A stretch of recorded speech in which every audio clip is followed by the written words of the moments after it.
আসসালামু আলাইকুম viewers, welcome back to my another new video. আজকে আমরা একটি গুরুত্বপূর্ণ ইংরেজি স্ট্রাকচার ক্লাস নিয়ে আলোচনা করব। Okay viewers, let's get started. তুমি মনে মনে কি ভাবছো? সে কি মনে মনে ভালোবাসে? মনে মনে ব্যাপারটা এত দূর গড়িয়েছে, তাদের অন্তরে অন্তরে এত মিল। আমরা দৈনন্দিন জীবনে এই ধরনের বাক্যগুলি ব্যবহার করে থাকি।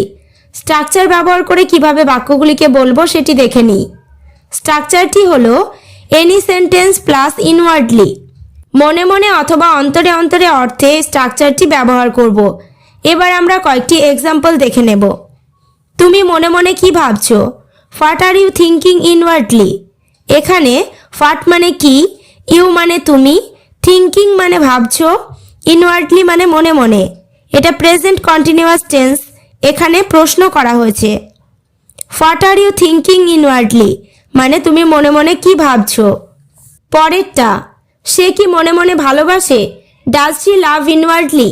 এখানে ডাজ শি মানে সে কি, লাভ মানে ভালোবাসে, ইনওয়ার্ডলি মানে মনে মনে।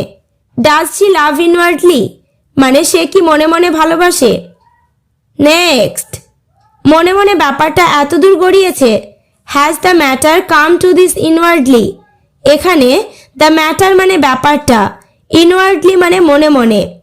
Has the matter come to this inwardly মানে মনে মনে ব্যাপারটা এত দূর গড়িয়েছে, তাদের অন্তরে অন্তরে এত মিল।